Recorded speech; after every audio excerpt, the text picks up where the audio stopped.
Good morning and good early afternoon for those of you on the East Coast. Welcome to our next edition in our Smart Water Management webinar series here at HydroPoint. Today's topic is using smart technology to scale your business.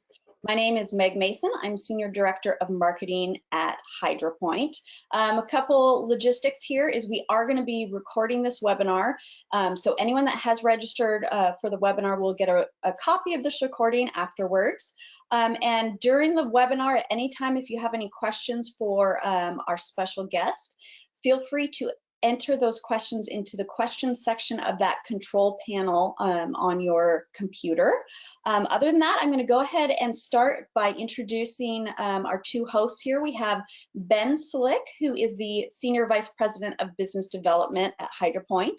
And then we also have Chris Manchuk, both co-founder of HydroPoint and SVP of Sales. So Ben, why don't you go ahead and take it away?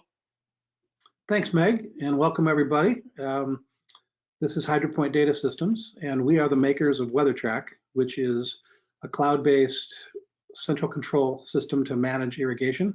It's weather-based, and it relieves the customer of having to make guesswork on schedule or timer changes because it does that automatically through the use of weather and automatic scheduling software. So with that, I'd like to introduce our guest today, Stephen Shenifan. He is the CEO and third generation owner of Harvest Landscapes in Orange County.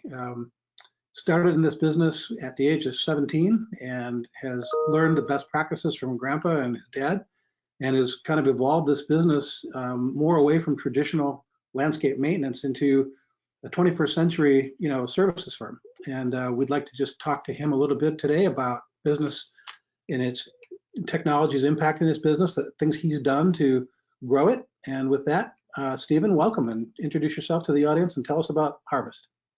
Thank you, Ben. Well, my name is Stephen, and we're based out of Orange County, California. We're a landscape management company. Started Harvest in 2003. Like Ben said, I'm a third generation landscaper. I'm proud to say that I actually started working in this business from the ground up. One thing I'm always excited to talk to my employees about is, and many of my employees that work with me now, is I actually started with them as a kid in high school, working side by side with them. And when my dad had a company, in high school, I would work for him, and even in elementary school and junior high, I would work for him in the summer times and dig trenches and mow lawns. And I'm actually proud of that. I'm proud that I learned this business the hard way. And I was fortunate enough to where my dad was able to send me to college. So I actually started attending college as I was working with him. And then in about 2003, I realized, I can do this on my own. And so that's when I started Harvest. It wasn't until about a year later, I actually, when the customer started going, hey, we like you, we're gonna follow you. I said, you know what? I made a deal with my dad and I'm purchasing my dad's company. But the history goes back further. My grandfather in 1963 started his company, and the name of that company is called Bandy Landscape. And my uncle ended up running that company. And in 2006, I actually ended up acquiring that company. And since then, I've acquired a few more. And now we're, a regional company. We go from Coachella Valley to LA County to San Diego, Riverside County, and even into Orange County. That's our main home base. And we have 8 different branches. We have a 30-acre nursery site, a 15-acre recycle facility, and a 10-acre nursery in Orange. And that's where I have, like I said, 500 employees and just growing and doing well. That's an impressive legacy. And you took this business as a fairly young entrepreneur. What were some of the early challenges you faced, especially related to business systems or technology? Well, early on, the secret tool we all had was pen and pads, right? Pen and paper was our method of kind of working with work orders or customer requests. We take notes and then have to follow up on those. The other thing was the big deal back then was, I remember we got our Nextel phones. I don't know if you guys remember Nextel, where we could direct connect. That was push to talk. Yeah, that was a big deal, the push to talk. And I remember those early on. But my biggest thing was employees also at the time. And so one of the things is when I started Harvest was being raised in this industry. I wanted to kind of do things different. I saw, at the time in 2003, things are kind of changing, technology-wise. We just went through the Y2K scare and all that. So I was kind of a young guy, kind of motivated by technology and wanted to put that into landscaping. So that when I started Harvest, I really wanted to be progressive in that. So at the time, we had no true ERP software, or software that managed work orders or managed the flow of our business. And so and there's really nothing out there in the market. I kind of researched it, and there's really nothing for our industry. So I kind of I met this guy, and I actually landscaped his backyard for free. It was like a trade, and he was a software developer. He built me this Access database, and that was our first touch into technology, was like an Access database that would actually control our work orders. And the reason why we jumped into that was because I wanted to. The biggest problem was invoicing. You know, we would make an irrigation repair or do a seeding job or do something, and it would be 15, 30 days before we would even invoice it, because we would wait from the invoice from our vendor to then invoice our clients. And so we saw a big cash flow burden. And if you got, I mean, all people in this business know that cash is a problem, because we have this huge payrolls. We're a service company, right? And we have these huge payrolls, and we don't get paid for 30, 45 days. And then if we're waiting to invoice 30, 45 days, now we're 80, 90 days out before we receive those funds. And as a young company doing maybe $2 to $3 million in revenue only a year, and our payrolls being roughly 40% of that, we needed to find a way to have our cash flow, because that was the biggest thing as a young business owner, was the cash flow scare. I always called it, like, are we going to make that payroll next week? And so that's where another thing that motivated me for this was there has to be a better way. And that's when we started getting into Access database, and later on progressing to like a SQL database and actually real-time systems.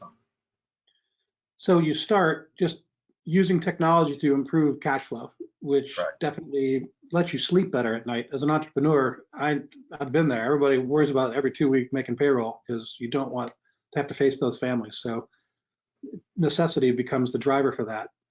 After you sort of improved cash flow through the invoicing system, what other things did you use that enterprise software tool to do for you? We would use it to start to create like real-time reporting. Reporting became an important thing. Kind of knowing where our money went. I always had this notion that I wanted to know where every paperclip went, right? That was my goal, but doesn't mean I ever kept track of that depth. But that was the goal. Like, hey, I want to know where every paperclip goes that we spend. And the idea was to overshoot, and then if I fell short, at least I'd come up with something. And so that was the main goal, is just controlling costs, increasing cash flow, making sure we're invoicing for everything. One thing I always noticed is when I worked for my father and my grandfather, it was like, you would miss, the customers got so many things for free. A sprinkler head would get installed and it wouldn't get written down, so it wouldn't get invoiced. And so it was just controlling everything and monitoring everything, and to make it more efficient overall on how we operated a business from day to day. So a lot of those technology improvements made your business more efficient, and they were inward focusing. But talk about technology that you've used that's customer facing. I mean, what do you do today to change the way you quote business, or the way you help people understand the value of what you've quoted, or document the work that you've done for them? Well, one thing we do today is actually we're 100% mobile as a company. And that's one of the reasons WeatherTrack excites me, because you guys' mobile app. But for us, we have our own mobile app. We have and everything we do is through our iPhones, and it's all real time. So our real time reporting to our clients, we have an irrigation repair. We do before and after photos, GPS location, tag it based on the zone, the water meter zone, the hydro zone, and we keep all that data, and then it provides an instant notification to the customer that that's been repaired with before and after photos, so they can always verify what we did is done correctly and what we say we're going to do. And then we provide that real data 24 hours a day to the portal that the clients have that can see 100%. And that's where, for us, partnering with WeatherTrack on your guys' platform with their controllers and what you guys offer, kind of parallels exactly our vision for what the service we want to provide to our clients. And it's been it's one of my greatest motivators to working with you guys is the progression in this industry. I think I always say when I'm done in this business, I want to try to make an impact. You know what I mean? And so whatever that impact may be, I would like to take it away from the days where my father and grandfather were to the days where it should be, And I see you guys doing that, and I see the apps we're moving towards and some of the technology out there. This past February, I went to the National Landscape Association's technology show down in Florida, and I learned a lot and seeing what people are doing out there. But even that, I think that there's a lot more progression we can do as an industry that we need to move towards. And so the more we can provide, the way I look at it, the more data I can provide to my client, the more transparent I can be, can control the narrative of what the client is seeing. The biggest thing with landscaping is perception, right? Perception of what you're doing, what and how you're doing it. They don't know what it takes place to mow a lawn and trim edges to keep the things beautiful the way it looks. Clients don't understand that. So if we can become transparent and expose them to what we're doing and how we're doing it, I think it creates a value prop to them that is that shows the reality of what we're doing and just becomes more valuable to them, and they actually will retain us longer as a vendor. So as you're managing clients and you see the evolution changes happening in the irrigation control market, suddenly central control versus standalone timers became something you focused on. So can you talk a little bit about how you went about deciding which product would make the most sense for you and your customers? Definitely. In 2000, I think it was 2005, 2004, Irvine Ranch Water District came to us. We had this property in Irvine, and they go, "Hey, Steve, is it okay if we install this controller in your property?" And it was that purple device, the original device you guys had. I can see it back there in the corner there. And I remember they installed it, and I thought that was the coolest thing because it's kind of like I thought there needed to be something, but I go, somebody has to bet. You know how everybody goes, "Ooh, somebody needs to make that someday," right? I remember I used to carry around my Nextel phone. I used to carry my little Bluetooth or my BlackBerry calendar, and then I had my iPod. I used to have these 3 devices, and I used to carry a pager. And that would be I looked like I was in the military with all these things around my waist. And I go, why can't somebody someday put them all into one device, right? And that's when the iPhone, right, later came on, right? And that's what I kind of thought about controllers. I'd see these pin and dial controllers, or I'd see, and I go, there has to be something that is smarter than what we're using today. And then when this thing came and I saw it, and I go, first my employees, and I heard other people go, "Oh my gosh, what is this?" And you kind of saw their hair go on fire, but I was like excited. I go, yes, I'm involved. So then early on, I kind of like, I started creating this environment where I want to train my employees.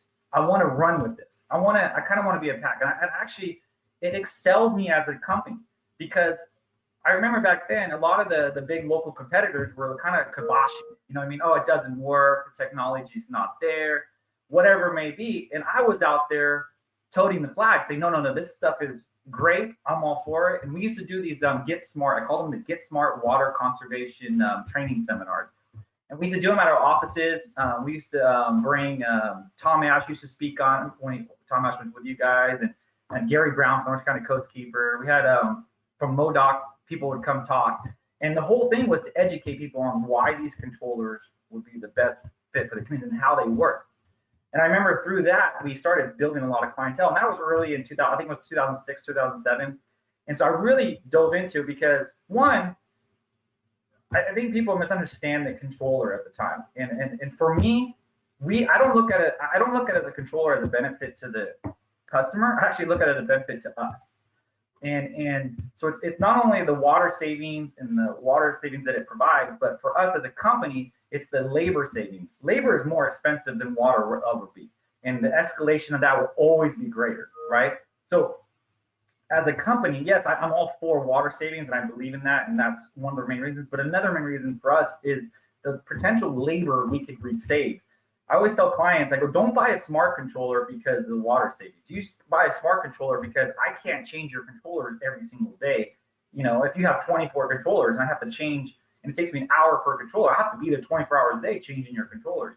The reality is this is going to save the time and be real time to where it would be. So for me as a company, and this is one thing that we've always done, is we basically sell the controllers to our clients at cost. Like other competitors out there, I would tell them, sell it because don't try to make money off the controller. If you're trying to make money off the controller, you're missing the bigger point here. The controller is a tool that we use that makes us more efficient in our job and better at our job. And that is more valuable to me than trying to make the profit, 20% on selling a controller. You did start with us early, as we just talked about, and the initial benefits of the WeatherTrack product for you were automated scheduling, so your team didn't really have to run around making timer changes, which either you billed the customer for, which is not a productive use of billable time, or you ate that cost and it was time you weren't investing in pruning or planting or picking up trash or graffiti abatement or whatever else needed to happen, right? So, but then the next evolution in WeatherTrack became central control, where each of those devices suddenly became internet enabled and you could see them. So maybe talk a little bit about how that impacted your front office and guys in the field, and then the back office. What kind of improvements do you see from central control? Well, anytime you could combine 100 controllers into one platform, you're going to save a lot of time, and that's the key. We have properties with 100, 120 to 50 to 75 controllers, and to manually try to monitor those and manage those is unrealistic, you know. So now with having one central point, our team could actually manage it, control it. Then there's the app. So when they're in the field, they can do quick inspections. They're not worrying about carrying around a separate remote system. They could just do the inspections and do the automation and the programming and everything from one point. The time savings is unmeasurable. You know what I mean? And before, the reality is we just wouldn't do it to the extent that it should be done, right? We were just kind of just Mickey Mouse it in a way, right? To try to get it by. But now we could actually be more precise. So in the field, it become more effective to controlling labor costs, right? And those costs, we don't charge for those costs. I don't think anybody does for adjusting a controller or to manage the programming of a watering system. So that extra time was actually taken away from possibly doing sales or bringing in extras or going out and walking the job. You know, one thing I've harvested is I don't want my account managers or my regional managers in the office. I want them in the field, because that's where this stuff takes place, right? That's where the dance is, right, in the field. And so if they have to be in the office or be doing things, then they're not being productive and not being proactive. See, proactiveness is the key to success in this business. The more proactive we are as a company, the more effective we're going to be to our clients. But if we're taking our time away to adjust controllers or to do this, then we're not able to be proactive and look at the real issues, you know, where there's, you know, sprinkler issues or need of plant materials or tree related issues or anything in the field. So the time savings is unmeasurable. You could see an increase probably. I've seen an increase just since I've embraced technology in regards to the smart controller. I probably see an increase in easy to 15 to 20% in extras above our other goals that we're already trying to hit on that, just by the amount of time freed up to be proactive. And that's huge. In a margin that's traditionally thin for the routine maintenance, you got to make your business profitable through the sale of extras, you know, whether it's color changes or, you know, plant palette change outs or xeriscaping or other things in your industry that, you know, make you the better margin to, you know, cash flow the business. You know, you're at scale now. You're at 287 WeatherTrack controllers managed, and you continue to grow that. When you talk about water savings to clients and you talk about budgets, you know, the water agencies in your world have water budgets for some of your properties. How do you talk about budgets and the controller and managing to budget for them? Well, the budgets are kind of, I always say the budgets are set at the worst case scenario, right? So they're all, the percentage of ET is roughly, it's mostly out of Warmington grass, right? Whatever that percentage exactly may be. But so in Orange County, where we're at, and especially in South Orange County, the most of, actually all of my contracts that I have with my customers say if we're over budget, you know, and so to break it down a little bit, there's an allocation set by the water district saying, okay, you're going to use X amount of CCS, and it's based off ET, right? So it's a percentage of ET. It's a similar formula, same exact formula we calculate water budgets, where you just apply, you know, your evapotranspiration rate times the square footage and all that, and you come up with your budget. And so the water district measures it at one of the highest, right? Being that it's, let's say if the property is 80% turf or whatever it may be. And so that should be an easy thing to meet. But with my contracts, what we do is we tell our customer if we're ever into that penalty phase outside of that, because you may be able to buy a CCF of water like at 350 a CCF, right, with before penalties. But you go past those penalties, the escalation of that cost per CCF goes up to $9 a CCF, almost 3 times greater than what it was below those penalties. So what we do in Orange County, and specifically in Orange County, because most of where the rebates, where the budgets are actually we actually tell our clients that if we exceed that budget, we will pay that. So we put the responsibility on us. And so, and I do that with confidence because I know with a smart controller, with that we should be well below that if everything's operating the way it should be. Of course, you're not going to eliminate the dry spots because if you have bad infrastructure, it's going to expose that. But I know that I have the confidence in how we manage water and the use of the controllers. We think that we just basically tell them if there is an overage, we pay for it, and I have complete confidence in doing that without even worrying about it. I don't lose sleep over that, and because we know how to manage water. That's the key to it. There's a lot involved to it, and the smart controller itself is a tool in our tool belt that helps us accomplish what we need to do. And without that tool, it would be very, very, very much harder to do. Yep, agreed. Hey, Ben, there's a quick question here that I think is pertinent, Stephen, and it's from the audience here asking, how does training play a role in technologies that you decide on? Obviously, you're probably have a lot of folks to train and get up to speed, and so just wondering how that is a factor in any new technologies you choose. Well, the first step with training is buy-in, right? So you got to preach to the choir in a way. What I mean by that is, with my employees, I got to tell them and explain to them why we want to do this, right? Why are we taking this approach? And so actually just this morning, we had a training just this morning. We do them at 7 a.m. Our team does it. It actually was on water management. We have a custom software we built that manages water and produces real-time reports to our client, which we do meter readings every week. We have an app. Our employees go out and they read the meters. They log the reads. We have budgets we put in there. We take CIMAS weather data and we import it in our system, and we produce actually live reporting based on water consumption. And so one of the first thing I told them today is I go, you guys have to understand why we do this process, right? Why do we go above and beyond when no one else is doing this? Why are we reading meters in Anaheim where there is no really true water budgeting? Is one, because we believe in it. We think that as a landscape professional, we should never consume more than what we should be allotted to. There's only so much resources, right, provided to us, just in general on Earth, right? There's so much. We should protect that, right, and not overwater our properties, because also by applying too much water, you end up using more fertilizer, right? You have runoff that ends up in the oceans. You have deterioration of hardscape. You have all these things. So we want to manage the water the best effective we can. So the first step I always do is buy-in, and how that is kind of telling them why we do this and what is our goal. And one of the things is that we always say we want to be different and the best at what we do. And we cannot be a mow blow company that just comes in and mows and blows. It has no concept of water management. We are a company that is going to completely holistically manage the site in the most resource efficient way there is. And so water management is a key to that. And then we also educate them on that. We get them to buy in. We show them what we provide to our customers, so they see that there's actually accountability from our customer side. We provide real data to them, right? So there's accountability there. And then it's training. And honestly, that is a very difficult process, but we require it.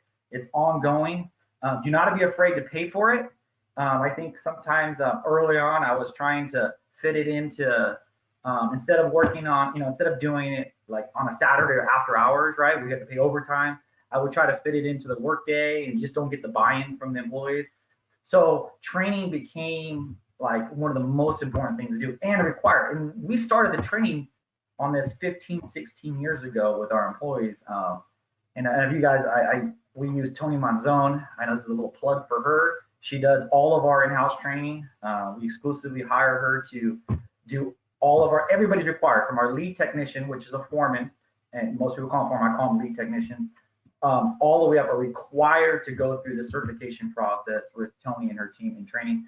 And then our irrigation tech, we have ongoing monthly irrigation training with all of our techs, which is about 50 of them every single month. And right now we're doing it web, just like this, right, through web, because we can't all get together. And but the ongoing, the most important thing is repetition, right? We got to continue to feed and feed and feed. And honestly, it's difficult, but once they have buy-in and the people see result, and our employees start seeing results, and it becomes a progression in their life and in their world, then it becomes effective. So Stephen, as you kind of look forward, what do you see in the future for the company? What kinds of technology do you have your eye on that will improve efficiency or help you capture more customers or help you retain customers? I mean, where do you see technology taking you? One thing I want to really define and get into, and I really want to do a lot of research more is the agronomic technologies. I think that is going to be an industry changer going forward. Autonomous mowers, I'm a little hesitant on that. I've tested some and we've looked into that. I just kind of scares me to have a 1,000 RPM blade going with nobody there. That kind of concerns me, but I'm not afraid to try anything. And so we're kind of talking with a few vendors on those.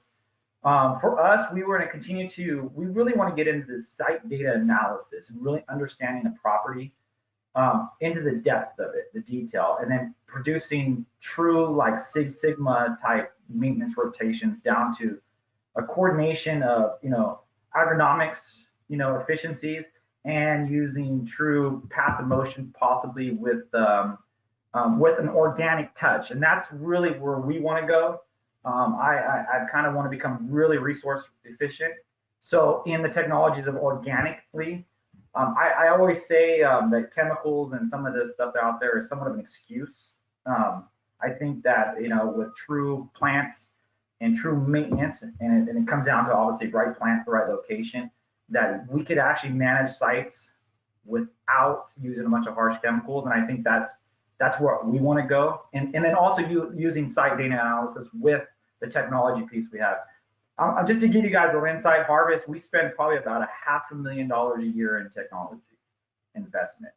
So on a $30 million company, we spend about $500,000. Just to give you an idea of numbers, that's how invested we are into progression and where we want to go as a company.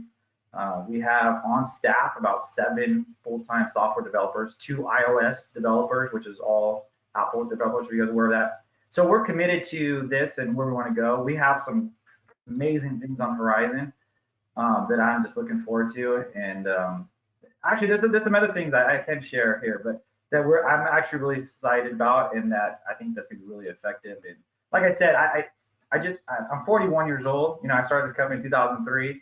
We just hit $30 million. And where my vision is for Harvest is I have kind of like a 10-year plan, right? I want to be at 150 million minimum in 10 years. And so how do we get there? And so it's going to be through this idea of expansion, but in a way that no one really seen, so we can kind of change it up into where we get that. And partnering with HydroPoint on all this is very vital. And honestly, I mean, I'm not just saying this because you guys have me on here, but HydroPoint is the only controller we use. Actually, I want HydroPoint controllers on every single one of our properties. Not because you guys give me any financial benefit. Like I said, I sell the controllers. I don't make any money. I sell it at 0 profit. And we install the controllers for free.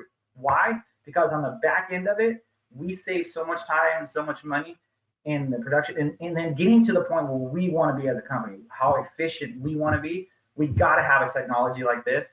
And then the other thing is we have our apps, right? My employees are always on their phone, right? And so I don't want them to have to go to some other manufacturers or, go to all these. I want them to have one portal, just go into WeatherTrack site, just have one. Don't be jumping around, and just keep it simple and get them, because, you can only be the best at really one thing. I don't want to be good at multiple things. I want to be the best at one thing. So the best thing I want them to be at is the use of your guys' technology, because it's the most progressive. We're not looking to go to something that's just mediocre, because our mindset is not mediocre. It's kind of the most progressive, and so that's why we've kind of chosen that to, and it's been like that for 10 years. I mean, it's nothing new, Yeah. Yes, we do have other controllers, and because we inherited them that way.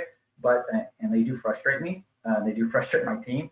They always say, "Can't we just change the weather track?" I go, "No, we can't do that because the customer just spent the money to put those in, not too long ago." So, but So before we wrap and take questions from the audience, what last advice would you leave everybody with? I mean, are there any improvements or any tips and tricks or any just general thought that you'd leave the audience with about how to expand business, from your viewpoint? I'd say one of the things that early on, being young, when I started the company and one thing I learned from my father is I took a lot of risks. And I wasn't afraid of that risk. And what I mean by risk is, like, for instance, when the controllers came on the market, I embraced it when the other competitors run away. The other thing is about 10 years ago or 8 years ago, I bought my own tub grinding machine, my own mulcher. I have a 30-acre site where I mulch all my own greenways. And that is something that I took the risk to do then. And someone says, "You're going to spend $500,000 on that piece of equipment." Just so you guys know, that green machine costs about $500,000, and that tractor is probably 150,000. And so why would you spend that money for that? The reason is as of today, I don't take anything to the dump. 100% of my green waste goes to that facility. We recycle 100% of it, and I have more mulch that I know what to do with. And I call it the Bandini Mountain because it is like 4 football fields tall. But the reality is that it puts me in a position where I could offer mulch to my clients free. I could give it to them. Honestly, I want to get rid of it, so I'll give it to them. And it's true good mulch. We actually have a certified. We cook it. We do the whole process, and it's not bootlegged. It's properly done. The other thing is when I opened my nursery, I did the nursery about 10 years ago, and this is kind of something I took from my dad. He kind of was he liked the whole nursery idea, so I kind of did that, and then we expanded it. And now I have like about 25 to 30 acres of growing land. Actually, 30 acres. No, I have 40 acres of growing land. And that nursery is another effect of that. Basically, we become vertically integrated in the fact that we don't have to go buy plants from anywhere else. We can grow them. I can go into a meeting on a competitive scale and give away 1,000 flats of flowers, and it costs me hardly anything. Where my competitors are going, how are they doing that? Or planting credits have become a recent thing where, you're trying to sell a job and trying to close it and you go, "Oh, I'm going to give you planting credits."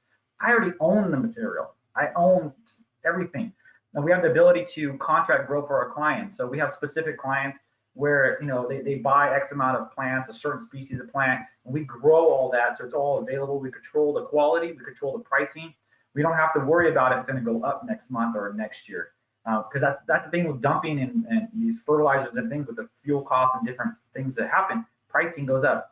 During the COVID time, there was a couple months when the shutdown happened, there was a lot of issues with plants because of some of the nurseries shutting down. But I have my own nursery, I had no issues. We were still doing projects and had no slow. So my advice is take those risks that you see that you want to do and do them. I mean, because I feel like I'm only going to live once. I can only do this once, right? And maybe it's over a period of time, but I want to do everything to the best of my ability and take the risk now and not regret that I didn't do it. And because I took those risks early on, it put me in a position today to where we're more stable and have this foundation that is super strong to where we can take on anything. And that growth to $150 million that I want to do in sales in the next 10 years is very doable. And to a point to where I have even outside investors wanting to invest to see me grow to that because they see the stable and what we built as the infrastructure. It took me 15 years to get here, or 17 years to get here, because I had to learn, right? We all had to learn. They didn't teach me this in school. Actually, they didn't teach me a lot of the stuff I'm doing in school now. Now it's through hard learning that got me to this point. So Cool. Well, Meg, Awesome. Take it away and talk about some questions perhaps for this fellow. Fabulous. So thank you, Stephen, so much. So just a reminder now, we're going to switch over to some of the Q&A portion of this. So again, there's a questions section in your GoToWebinar control panel. And Chris Manchuk, I'll let you take it away. Great. Question here, Steve, regarding customer retention and what role technology and the transparency you talked about before that technology provides you has in increasing or helping your customer retention. technology there's a few ways that it actually could, it helps with retention. Once is you collect site data, you collect that information, and technically you own that data, right? So that data is yours, and it becomes a valuable asset, right? So with our tree inventory, so we do all of our tree inventories. We have a tree division also. So we do tree inventory for all of our, and it's free. We do it for free. We collect all the site data, and it's like maintaining a car. So every tree has a unique ID, right? And then we provide maintenance records, and we maintain the data of those maintenance records. So when we have a tree contract, we may have that contract for several years, and we've collected all this data on health data. We have our arborists looking at it. We have our plant science people looking at it. And so we collect all this data on the tree, and then for them to go change to another vendor, it's harder for them because they're going to go like, well, we lose all that data. So in that aspect, it helps. And we're not trying to lock our customers either. We can provide it. We're kind of tend to be more open with that. But we find that once we get that service in, and they become accustomed to that, and then they go somewhere else and they don't have that, it's almost like switching from an iPhone to a flip phone. Right now, I use an iPhone, right? And I love all the services, right? I can do all this cool stuff. But if I went back to an Android or some other phone, I'm gonna be like, it doesn't do this for me. I need it to do this. I need it to do that. And I think that's where the retention piece comes in, because it becomes valuable information. But the key is you have to have the clients buy in, and you have to have like-minded people, like-minded clients into the technology. You can't sell things to people that aren't interested in that. So but it's always not about the technology. Is just an add-on. It's not, obviously the service and what we do becomes first. The technology just makes us more efficient and makes us more profitable, which then gives us more of the resource to be more effective in what we do in the field, right? Yep. So the lower that margin of that overhead, right? When you look at your cost structure, right, you have all your direct costs of the job, which may make up about 50-60%, and you have all this overhead costs that can be 30 to 40%. But if you can reduce your overhead costs, get that down lower, and then reinvest more into the direct boots on the ground by using technology, then you produce a better quality, and then the end result is better retention. So technology is making you a better service provider in the end, right? Yep. Great. Yep. Another question here. A couple of people asked this on how you handle potential subscription fees for smart controllers like WeatherTrack. You're installing at cost, but how are you able to sell the value to the customer of a recurring subscription? Is that something you handle? Does the water savings itself pay for that? Just curious on how you handle that. So what I do up front, usually I request a year's worth of water bills from the customer. I produce a potential savings. I can show them like, hey, this is what you're going to save in water, right? So usually it's like anywhere between 30 to 40%, and normally it's pretty easy to do, right? And so you just formulate what their potential savings could be. And I have this spreadsheet that I built, and all you just plug in the numbers and auto formulates it all out, and you go, oh, there's your savings, right? So first I sell them on that. Then when you buy a smart controller, when you buy the controller, you get the first year free, right? So it's kind of like, show me what you can do. So if the controllers are being managed properly and you have water savings, it becomes an easy buy-in. But you got to do the homework to produce the results, because this is the problem. Most people look at the water bills and they only look at consumption. They don't get into weather. They don't get into rainfall. I mean, one of my greatest stories, one of my greatest results I've seen is I had this property where I told them, like, you put these controllers, you're going to save 40%. And they're like, Steve, don't be telling us that, because if you oversell, it's going to be bad. I go, no, it's guaranteed. But the reason why it came out that way is because we had just come through one of the wettest winters, or one of the driest winters ever.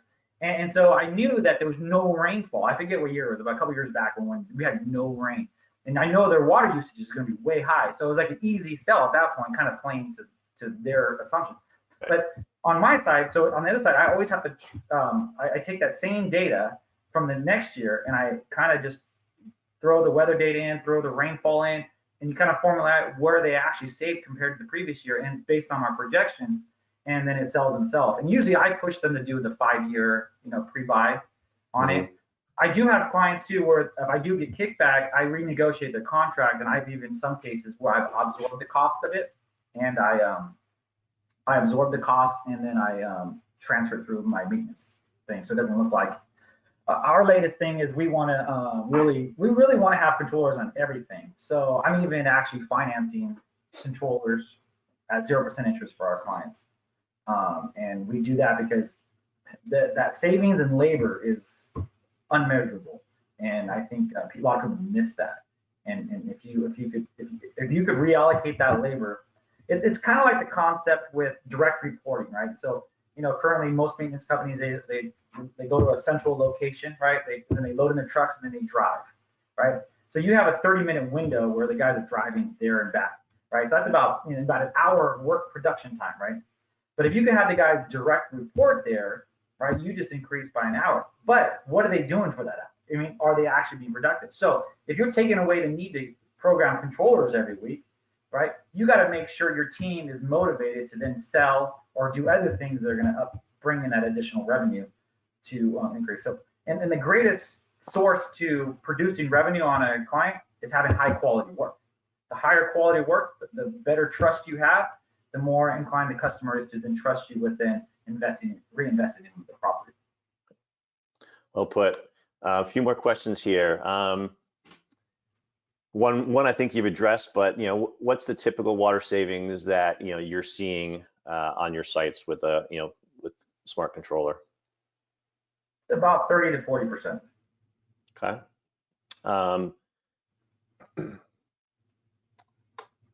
What else we have here? What's the best advice you can give to someone who's about to open their own landscaping business? The best advice I would say is love what you do, right? You got to love what you do. Do it. Don't hesitate. I hear people all the time say, hey, I want to start a business a year from now, or I want to start it next. Don't hesitate. Do it now. There's no better time than today, right? And that year from now, it's just, it never happens. It just keeps tomorrow keeps that. So I always say do it now. And be ready to have a year and 2 years of not what you dream. I've learned in business that you will hit a wall. Every so often you hit a wall. And I have had experiences in my career in the last 16 years where I've hit walls, and it's almost like you're going out of business. You will have those walls. But what I realized on the other side of that wall was like the horizon, like, wow. And then you just accelerate. So if you hit a wall, don't stop. It's all about being persistent and consistent, and you will excel to a point to where you get to where you want, and don't give up, and then take the risk. Be thorough in your process, but take the risks that are smart risks, and if you do that, then you'll be successful. But don't hesitate. Go do it. Come compete. We love it.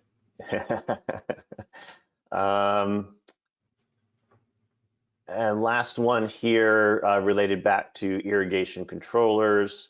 How do you deal with implementing new technology like smart controllers on sites that have bad uniformity?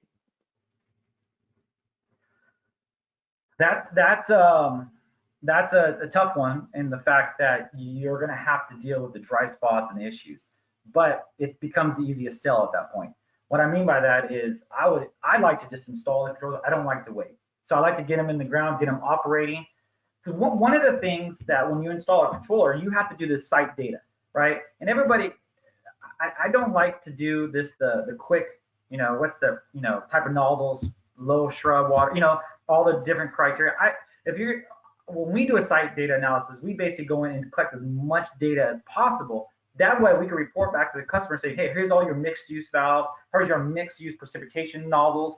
And actually then you could build a program, about a 5-year program from all that site data, to then start to get the customer from where they're at today to where they need to be. So the controller is just like the quarterback or the groundwork to then opening up the doors to all these extra things you can do.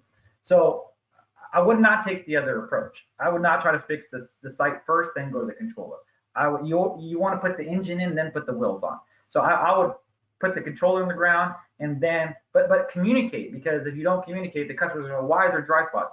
So that was the biggest problem before, is the controllers would be put in, and then everybody said they're failing, they're not getting enough water, or this or that. And you would find out it's just they're either not programmed right, or the customer wasn't educated on the operational of what it works, how it works. But use it as a tool to produce additional revenue and extras by creating a plan that then fix the overall system.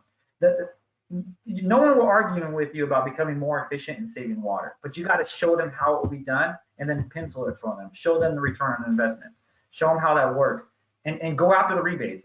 You know, here in Orange County, we have tons of rebates, from drip irrigation to high efficiency nozzle to the controllers. Take advantage of those and then build those into your program, and you could see a great increase in revenue, and also you're doing the right thing for the customer. Awesome. I think that pretty much wraps it up for all the questions here, Steve. Thank you so much. Great job, and great seeing you in these times. Hopefully we'll be able to get down there and see you again soon. Until then, keep things going, and hopefully all your new technology will bring great business results for you. Appreciate that. Thank you, guys. Stephen, the industry is better for having you in it. Thanks for all you do. Thanks for being willing to share. And I'm going to check back with you in a year or so to see about some of those secret things you couldn't talk about today, and maybe we can talk about them later. Yep. All right. Thank you, guys. Meg, you're on mute. Thank you. Too many things going on. So thank you everybody for joining us today. Just a reminder that this session is being recorded, so you will all be receiving a copy of this via email shortly. We weren't able to get to a couple of those questions today, so just know we will be reaching out to you later today for any of those that we weren't able to answer. And here is some contact information if you'd like to learn anything more about HydroPoint products and services, and then also about Harvest Landscape and Stephen's direct email address. So just a little plug for our next thought leadership webinar. It's going to be on resiliency in corporate social responsibility and sustainability. And it is August 12th, and you'll be receiving an email about registering for it after this webinar. So thank you all for joining us today. Stephen, especially thank you for being our special guest today. My pleasure. Thank you. Awesome. Have a great day, everybody. See you next Take care, time. everybody. Bye-bye.